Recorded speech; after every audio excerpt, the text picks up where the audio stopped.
87A at the bottom. Okay.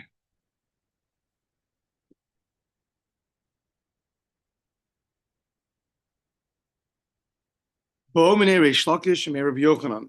Reish Lakish asked Rabbi Yochanan, Kli Shares. So one of the vessels that was used, it could be bowls, it could be spoons, basins. Kli Shares Ma'ushi Kaddish is psulin. Just like the Mizbeach we just saw sanctifies things that are invalid. So what about a vessel? A sanctified vessel. If you put something in there, is that going to sanctify it as well? Or no? Amarle Tinisua Kishem Sham Mizbeach Lahakevish Mekachin Asaroi Lahen Kach Kalim Mekachin. So there's a misunderstanding in the question. When he asked, does a sanctified vessel, can it sanctify things that are invalid? So the rule is by flour offerings that are, let's say, impure, you could redeem them and transfer their sanctity. However, once they go into a sanctified vessel, then they have a higher level of sanctity and you can't redeem them anymore. So he thought he was asking about that. To which he says, yeah, look, it sounds like from our Mishnah. It sounds like from our Mishnah that it's totally fine, that the vessels sanctify it, and therefore you would not be able to redeem it. So to that he says, no, that's not what I was asking. I was asking, I'm asking not in terms of redeeming it and transferring its sanctity. Rather, I'm asking about, can you ideally go and put the invalid offering into the vessel to sanctify it?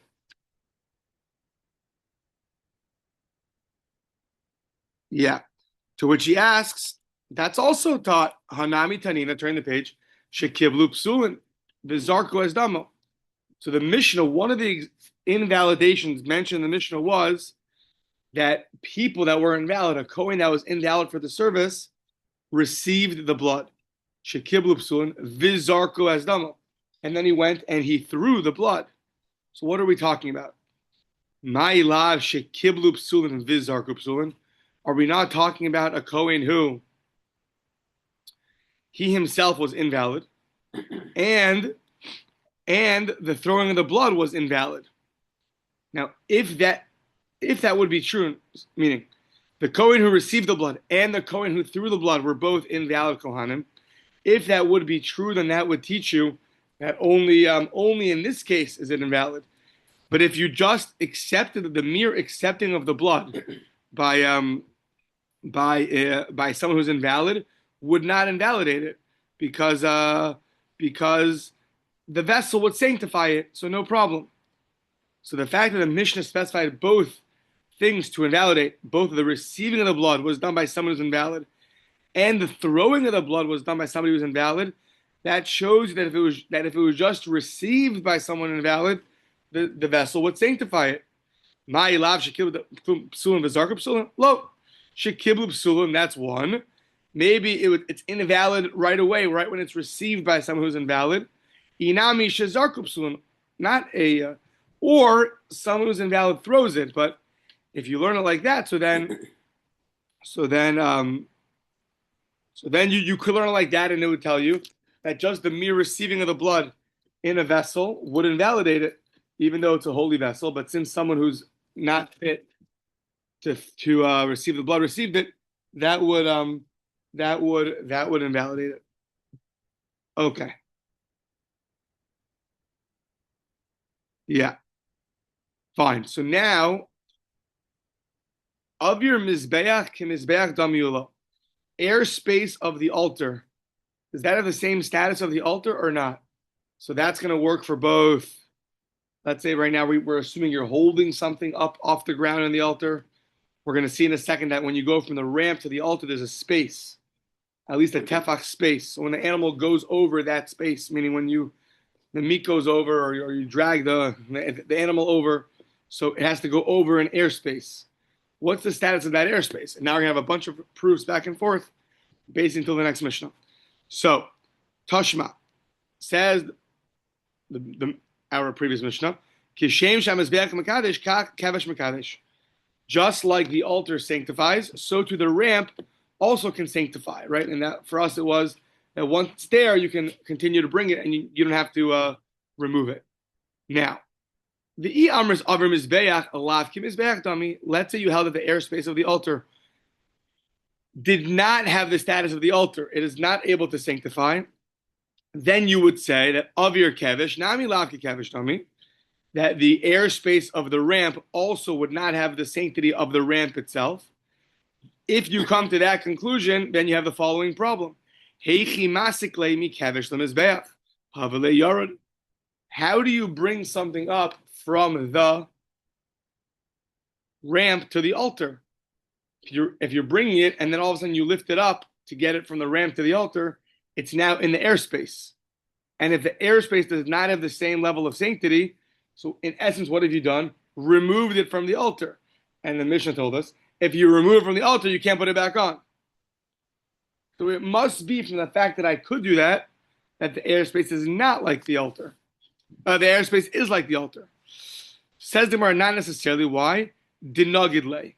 You dragged it. Whatever you're bringing, you dragged it. If you drag it, so then it was never fully off the ground, and right now we're assuming that would be fine. Says the Gemara, but even if you drag, let's say you're dragging the animal, so some of it, when you drag it, is going to be over that airspace. It's like, like when you're going onto the airplane, right? Right? That step you take, right? There's that airspace.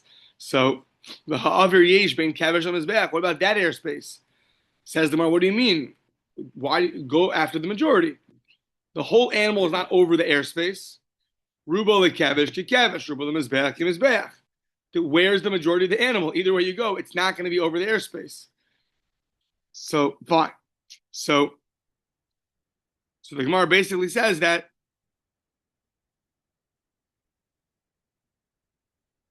So Tiv showed me how. Conclude from the following case. So Rami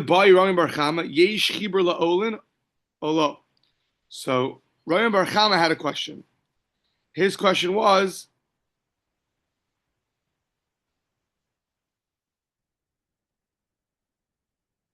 one second.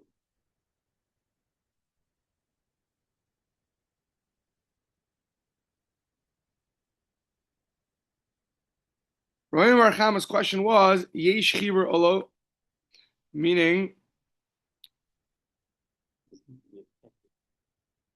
of what? A bird. The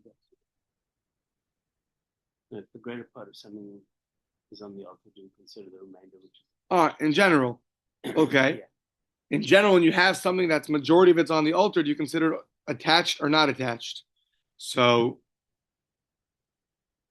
tivshot to yesh chibur, you have to conclude that it is attached because if not, so then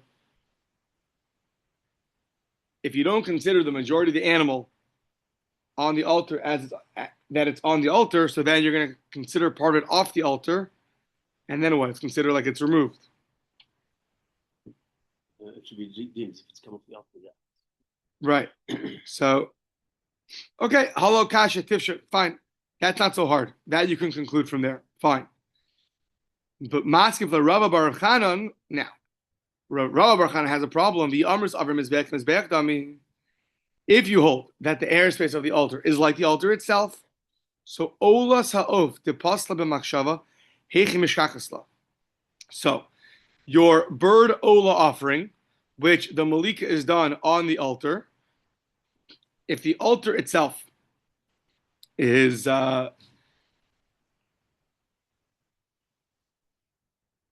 we're assuming now that keeping something on the altar will sanctify it. We had that yesterday, yesh lina. So if it's there, so now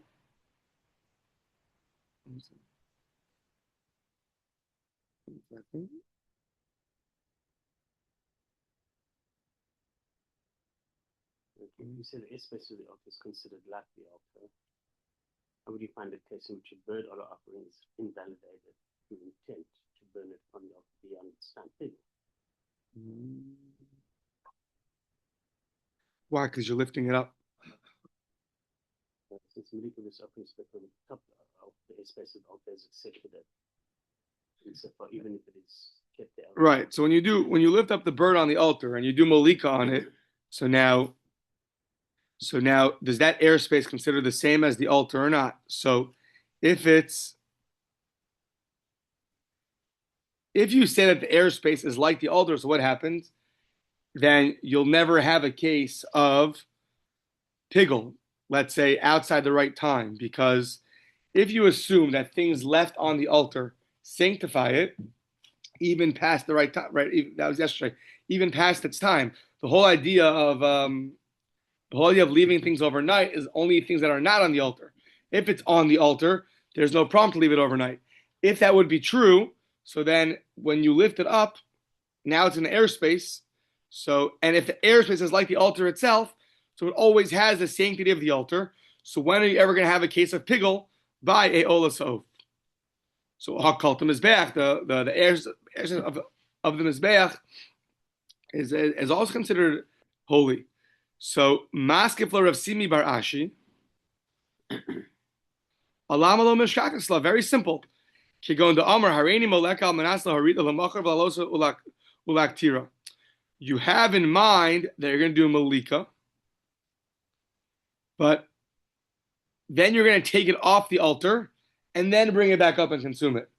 So you'll do malika there, but then you're going to bring it back down. If you bring it back down and then put it back up, then it's going to be invalid. You can say with intent to remove it. Right. Yeah. You have intent to remove it. That invalidates it. So now you're in essence having intent to do something invalid. Because if you remove it, then it's for sure you can't bring it back up. So if that's your intent, so then that would be a case of pigul. So now, Hanich Rava the Amar Lina Moelis. This all very good for Rava, who says Lina Moelis, that leaving it overnight on the altar is going to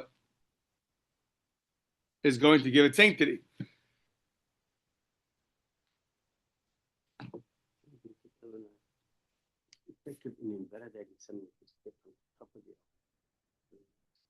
One second, Dummer. 1 second. Yeah. Right, we had yesterday. Does Lina help or not? That question was, does Lina help or not? Does it help in terms of giving it sanctity and not invalidating it? Or does Lina not help and it's still going to be invalid?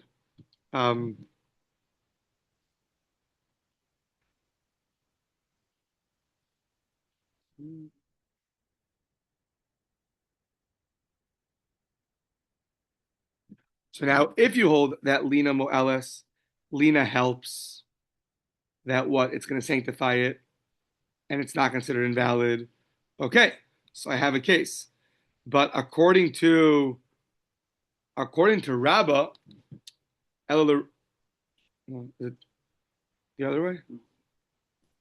No, Rabbah says if you keep it overnight, it's ineffective and invalidated.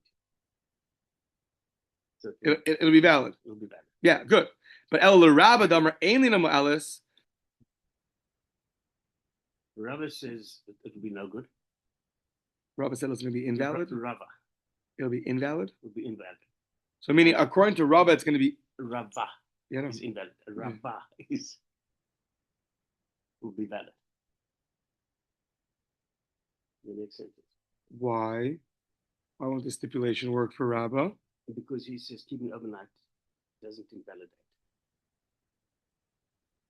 Whereas Rabbah says keeping overnight. Right. So if you hold keeping it overnight invalidates, Hanichala Rabbah Damar Lina Moelis, Peroshim is back. Okay, so keeping it overnight will invalidate.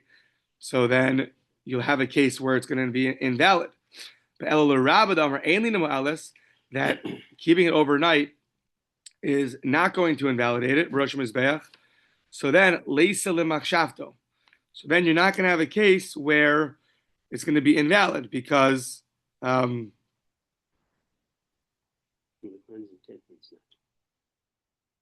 why? Because the altar sanctifies it? you can't render the offering people, since even if it was fulfilled, the offering would be fit for burning on the altar in the morning. It's a question. Right. One second. And there's nothing. 1 second, sorry.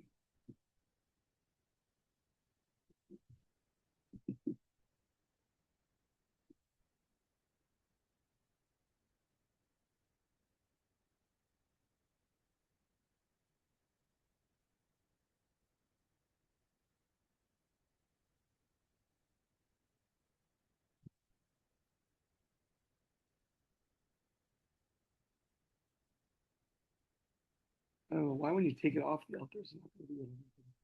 Okay, so so then that is going to be effective for invalidating something. Then we're good. We found a case that you're going to have in mind to do malika and then take it off and then put it back on. But according to Rabbi, that lina is not going to be effective to invalidate something. Then you're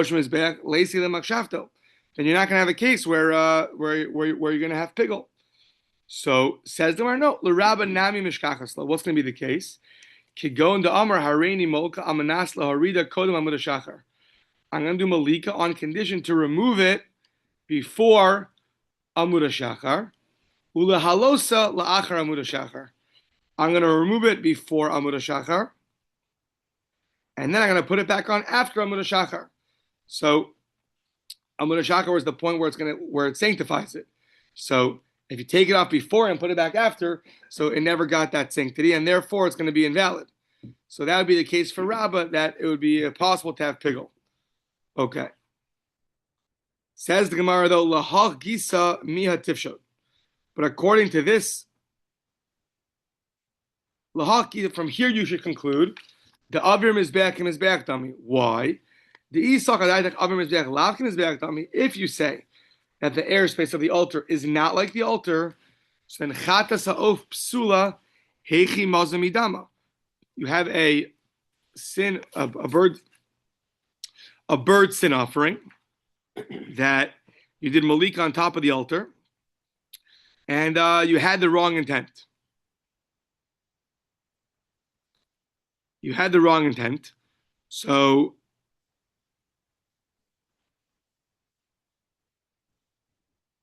heichi maza midama havale yarud. So let's say you had an invalid chatas, and it's on the altar, and you need to now sprinkle its blood. So how are you going to sprinkle its blood? The second you pick it up, it's considered like it's off the altar, if the airspace is not considered part of the altar.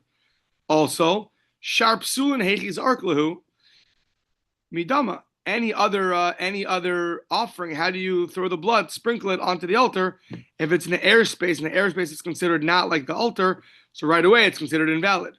So it must be that the airspace is considered like the altar. Says the Gemara, not necessarily. Maybe it's demagalahu. Somehow you're putting the cup right against the wall of the altar, and you're applying it like that. So it never really is in the airspace. It's always touching the wall of the altar. Says the Gemara, ha-hazahi mitzuhi. That's not called sprinkling. That's called mitzu. That's like draining it. That's like squeezing it out. But by other offerings, you have to actually sprinkle it, not just hold it against the wall. So, hazrika shvichahi. That's not sprinkling. That's like pouring, and you have to sprinkle. The od v'chiderech hazabekach derech zrika bekach. That's not the way you sprinkle. That's not the way you throw. So that's all showing that really you would throw it and sprinkle it the normal way, and the airspace is considered like the altar, and therefore it would be considered valid. Amar Rav Ashi, I did not lahu baroshim mizbeach hachanami. So now, So now Rashi says that really we're going to agree that since the person is standing on the altar and holding something, that's considered like he's on the altar. So that we're not asking about. Really, his being on the altar is enough to consider that it's going to be holy, even in the airspace. We're asking about a case where the guy is If you're standing on the altar itself, you're good to go. Ki kamar, what are we asking? The guy's standing on the floor, not on the top of the altar, but on the floor, and he has a reed. He's holding it with some kind of rod, some kind of stick, and now it's hanging over the airspace of the altar. What would be in that case? Is that considered that it's the airspace or not? If he's standing on the altar, so then you're good to go. But what about the guy that's standing on the ground holding it with some kind of reed on the airspace of the altar? Funny case, but I don't know how he got through security with his rod. But that guy, that's our question on that. We say teku. Yeah, he's tough, right? So okay, that we say teku. That we don't know. What would be in that case? Okay. Says the Mishnah, Kli alach mekachin esalach, umidos yavesh mekachis as a yavesh. So you have vessels that were used for liquids, bowls, spoons. They were used for the blood and the wine and the oil. And then you had midos, which is another word for vessels, for dry vessels.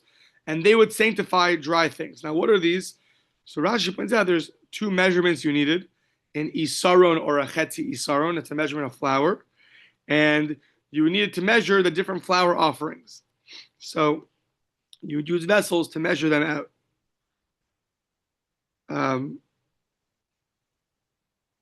Yeah. Rashi says that's why the Mishnah changes the wording from kli, from vessel, like we know, to midos. Tell you that only for these specific measurements did you have things that were unique for dry vessels. So the rule is anything for a liquid vessel sanctifies the liquids. Things for dry, things that are specifically dry vessels sanctify dry things, like flour, let's say. Ein klilach mekadesh yavesh v'lo yavesh mekadesh lach. A vessel made for liquids will not sanctify dry solids, and vessel made for solids will not sanctify liquids. Klei hakodesh shenikvu im osin behen me'ein malachton. So now you have vessels that are punctured. Im osin behen me'ein malachton shahayu osin. If they can still do their job the way they used to, vehen shleiman, and they're full, has to be filled up. So then you're good to go. Mekachin. V'ilav in mekachin. If they can't do their job or the vessel is not full, then it won't sanctify. It only sanctifies once you're full, once it's full. V'kula in mekachin ela b'kodesh. And they only can sanctify inside the azara, inside the courtyard. They can't sanctify outside the courtyard. Amar Shmuel Oshanu ela midos aval mizrkos mekachin. So Shmuel says this idea that a vessel that's made uniquely for liquids cannot sanctify solids is lo shanu ella midos. So Rashi shows you there's 7 different measurements of liquid that you needed. Hin and chatzia hin, and hin's a kind of measurement, and shlisha hin. All of these things were not fit for solids, to measure out solids, and therefore it's not going to sanctify it. However, aval mizrakos mekachin. But what about you have the spoons? No. Yeah, the spoons. Aval mizrakos. Even though the spoons are used for liquids, but those could sanctify solids. How do I know? Shinamar shnein maleim solas. The pasuk says, talking about plates, and then it says about these spoons, that shnehem maleim solas. They're both going to be filled with flour, meaning even though it's made for liquids, but if you put flour inside of it, it's also going to sanctify it. Says the Gemara, he says that's not a good example because you're talking about a moist flour offering, because it's mixed with oil. You're mixing it with oil. So why are you showing me that that's a proof that a vessel that's made for liquids sanctifies solids? That's not a solid. That's mixed with oil, so that's a liquid. So says the Gemara, so, well, there has to be some kind of solid in there, some kind of flour that the oil might have not touched. So that piece of solid, that little particle of solid is sanctified, even though oil might have not gotten to it. Rashi says, interestingly enough, you can't mix the entire thing. That there shouldn't be one little amount of yavish, of dry that didn't touch it. Or you say like this: when you compare the liquids and the solids in the altar, so in the temple, blood would be a liquid, but a moist flour offering, when you contrast it to the blood, that's considered solid, even though it has a liquid texture to it, but compared to the blood, it's considered a solid. Amar Shmuel Klisharis and Mekachin Ela Shleimin and Mekachin Ela Malain and Mekachin Ela Mitochan. Shmuel says a sanctified vessel can only sanctify if it is whole, if it is full, and it only sanctifies the things that are inside of it from within. The Amrila, some say ein Mekachin Ela Shleimin Malain umibifnim. Some say it only sanctifies if it's whole, the actual vessel, if it's full, and only things inside. So now, inside here they said the courtyard. What, this mibifnim is the courtyard? The bifnim, yeah, replies. Oh, sorry, good, thank you. So this version says it has to be full, and it has to be complete, and it has to be in the courtyard. Yeah, otherwise it's no different from... Funny, Shmuel didn't say that, but I guess. No, that's what I'm saying. This is the difference between them. But it can't be. Because the Gemara says, "My beinayu." We have a simple answer, courtyard. It sounds like Shmuel doesn't disagree with that. He just pointing out other things. I think he agrees that it's in the courtyard. He just didn't say it. Shmuel said requirements were, has to be complete, has to be a full vessel, can't be broken. Has to be full, and ein mekash ela mitochan, whatever's with inside of it. The other version said instead of inside of it, it's substituted with courtyard. But I don't think Shmuel disagrees with that. That's our Mishnah says that. Yeah. So, okay. So my beinayu, what's the difference in these two? You see from the fact that the Gemara asks my beinayu that Shmuel clearly held that also has to be in the courtyard. That the Gemara says, okay, so what's the difference then? They both say this. Yeah, but the first version said ela mitochan, only things that are within it. So my beinayu, beirutze midos. Beirutze midos are the on top of the rim. Yeah, they call it over brim. Yeah, over the rim. I don't know how you would carry that. I mean, it's that full. I mean, if you take you can't do it with the liquid, you can do it with We're talking about liquid. Or I was saying maybe a solid. You're saying flour. Flour you can do it. It stacks up on top. That's interesting. Liquid, you actually can, with your meniscus can actually go above. Carefully you pour, you can actually overfill a cup as well. But just a little bit. It's just funny. Rashi points out that could a vessel sanctify things? So one sec. So the Gemara says, can a vessel sanctify things? It for sure sanctifies things that are inside of it. How about above the brim? Does it sanctify that or not? That's the difference in these two opinions. Just interesting that Rashi points out that there's actually two opinions in Menachos on the same daf. Peiches. Just interesting. Yeah, Peiches. Peiches and Zevachim and Peiches and Menachos. They talk about this. Okay. B'masni satana, in a brisa we learned, or really, yeah, we learned that ein mekach el shleiman u'maleinu mitochan u'befnim, that it has to be whole, it has to be full, it has to be mitochan, only within, which means not above the brim, bifnim, and it has to be in the courtyard. That which we say it has to be full is only when you don't have in mind that you're going to add more. If you have it in mind, you're going to add more. Rishon Kodesh. Interesting thing. Every little bit that you put in, if you have in mind that you're going to continue to fill it up, is going to be holy. If you don't have in mind you're going to add more, I'm only adding a third of a vessel. So a third of a vessel, that's not going to be good. Yeah. Tanya Nami Hachi, a brisa to support this. It says Malaim. It says it has to be full. Ein Malaim ela shleimin. Malaim means it has to be.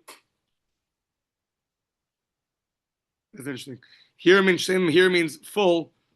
Here means full, not full like we used beforehand, like it's not punctured. Here means full, like it's full. So it's filled up. Amar Rav Yossi, Emasai Bezman Shein Daitel Hostiv, Daitel Hostiv for Rishon Kodesh. Says Rav Yossi in the Brisa. That's only when you don't have in mind to add more, then it has to be filled up. But if you had in mind the whole time to add more, so then even the first drops, even the first bit is going to be holy. Okay. The Mishnah said that the vessels that are specifically made for liquids cannot sanctify solids. Amar Ravi Tamer Ravasi ein mekachin li karev aval mekachin li pasal. So it's interesting. It doesn't have enough sanctity that it's going to fully sanctify it, but it'll have enough sanctity that if somebody impure touches it, so it'll impurify it. 1 second.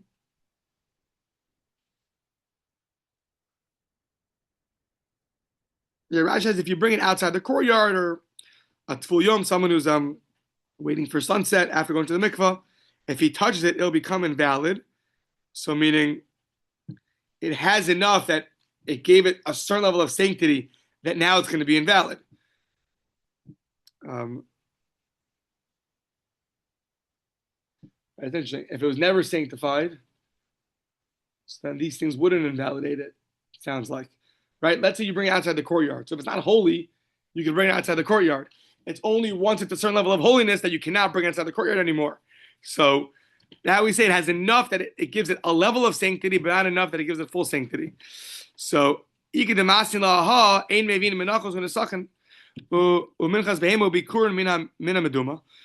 it says that you can't bring menachos, flower offerings, or nesachim, or libations, or minchas behema, or flower offerings that you bring with an animal, or bikurim from a meduma. A meduma is a mixture of truma and non-truma.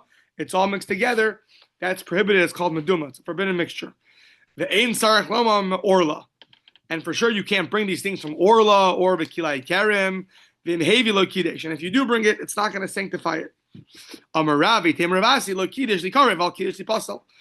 If you put these things into a vessel, so it's not going to sanctify it in terms of the full sanctity it needs to be brought up, but it will do enough that if it now has a level of sanctity, that if you bring it out, it's going to be invalid, or someone who is impure touch it, it will be invalid.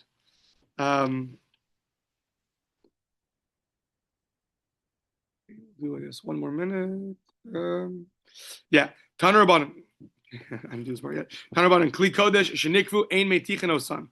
So a vessel that is holy that has a puncture. So Ein Meitichin Osan. But you can't melt it down. Yeah, you can melt the. Yeah, they say the damage there. You can't melt. You can't melt it. What, to fix it or just to? I think that's to fix. It should not be repaired by melting down the damage. You can't repair it by melting it down. Okay, you can't melt inside of it lead. Nifkamu ein misakninosan. If it gets actually damaged, you cannot fix it. Sakin shenifkam ein mashchizin as pigimasa. A knife that got damaged, so you cannot, I guess, straighten out. You can't sharpen the. I guess however you would fit. You can't file. Yeah, you can't file it to fix the dent. Nishmata ein machzirinosa. Different parts of the vessel get removed. I think a knife, maybe they get removed from each other. You can't put it back together. Why not?